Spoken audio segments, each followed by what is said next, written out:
Free spirit. Dimensions and levels of understanding. Live and learn mentalité.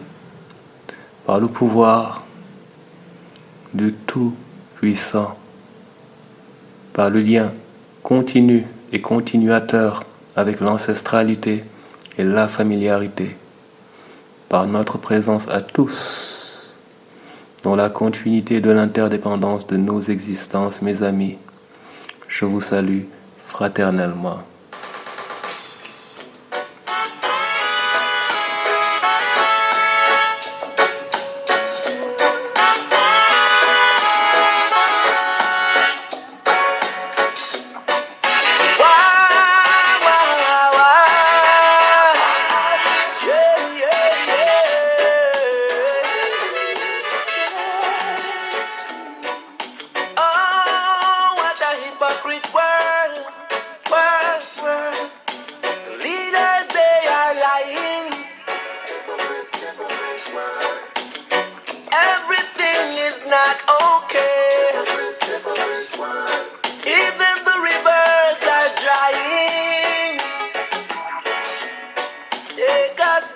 Across the border,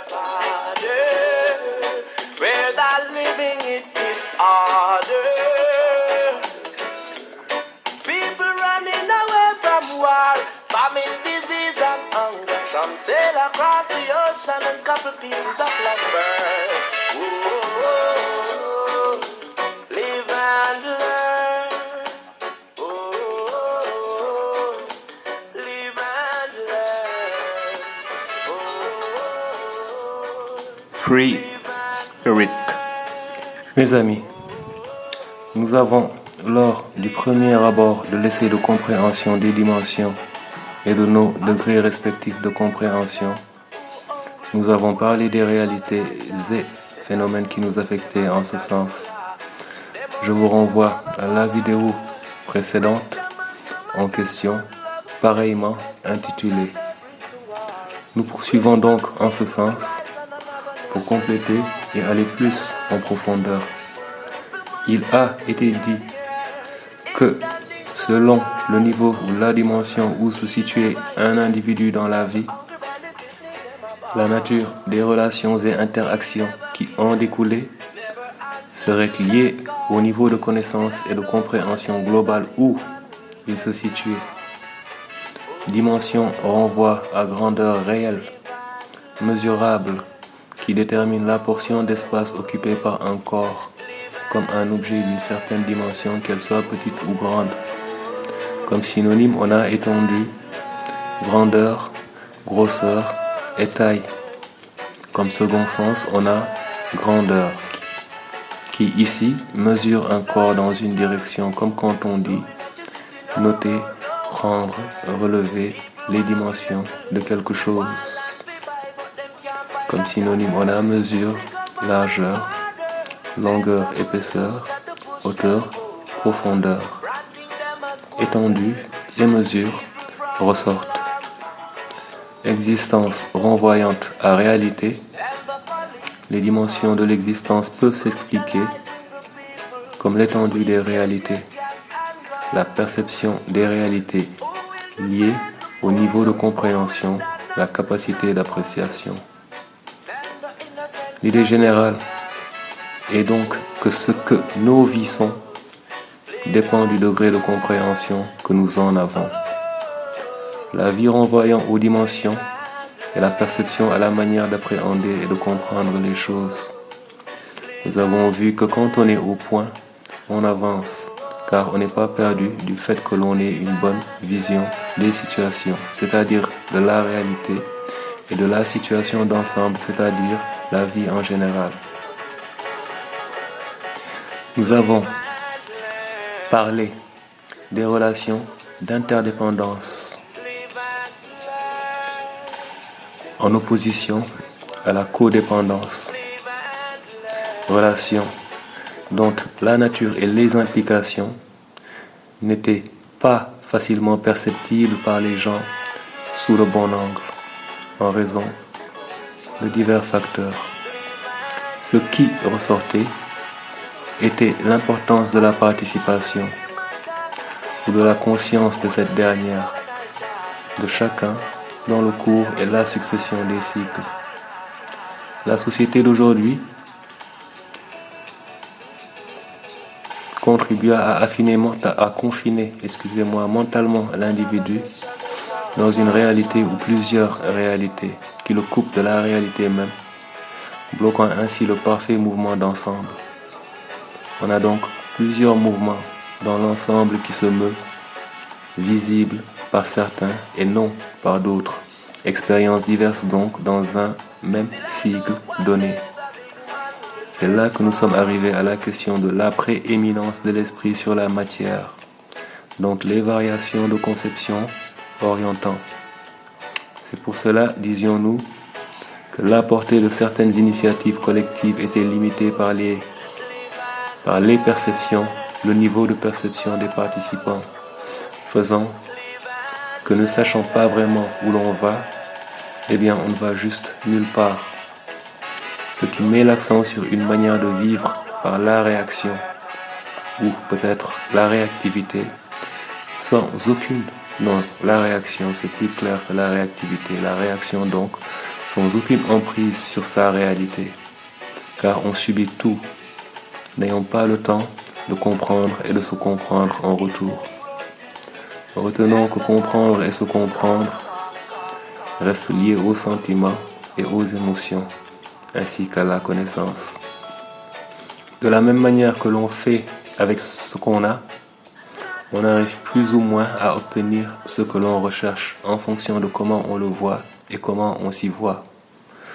Plus donc on voit bien, moins il y a de limites. On voit bien quand on est positif et on est positif quand on comprend. Référence encore faite ici à l'esprit. La réalité des interactions en interdépendance départagera les individus en fonction de ce qu'ils font, eu égard à ce qu'ils ont en eux-mêmes. Certains vont plus vite que d'autres, d'autres font plus ou moins bien que d'autres, quoi qu'il en soit. Le résultat final étant que ce que l'on a en face de soi, la vie telle qu'elle se présente. On a en face de soi la vie telle qu'elle se présente à tous.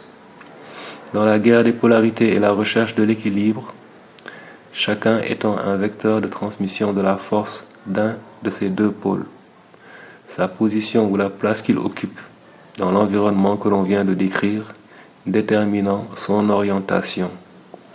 Ici, c'est l'alignement qui ressort. Pour conclure cette deuxième partie et en rendre pratique son intégration, je dirais la vie que nous voulons ou dont nous rêvons en tant que groupe lié par la force des choses, l'on n'arrive pas à l'obtenir du fait que les aspirations des uns et des autres fassent fi de la centralité du caractère du lien ou du lien. Apparemment, il y a quelque chose qui va m'empêcher de m'exprimer correctement, là, va savoir. Bon, il est donc sorti de la tête. Il est sorti de la tête des gens qu'ils sont liés entre eux et à travers tout ce qui fait que la vie soit ce qu'elle est. C'est pour cette raison, mes amis, que nous vous rappelons souvent que nous parlons d'un ensemble, en espérant donc qu'ensemble, nous puissions y voir plus clair quant à cela dans les jours à venir. Nous en arrêterons là pour cette fois, à suivre bien sûr, et osons croire que l'intérêt d'y avoir pris votre temps, mes amis, y aura été ou y sera pour notre bien à tous, mes amis, par le pouvoir du Tout-Puissant. Your main bro, Free Spirit. Peace up. Free Spirit.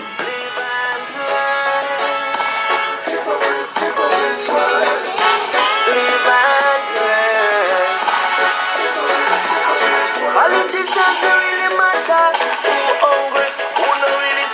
Set a new rhythm, I set a new life.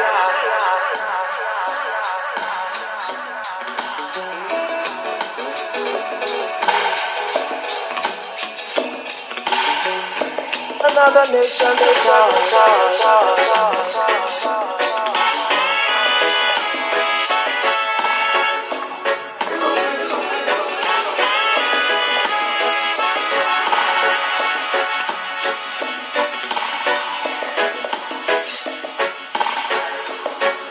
still I know one day the big man will get smart.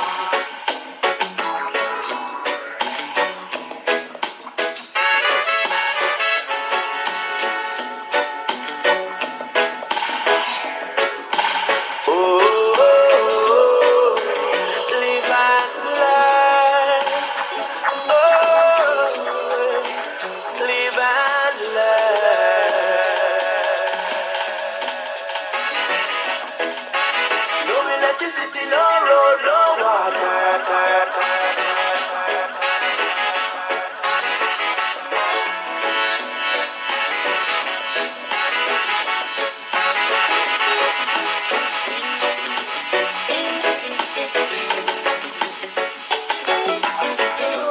And if they protest, then the police will come.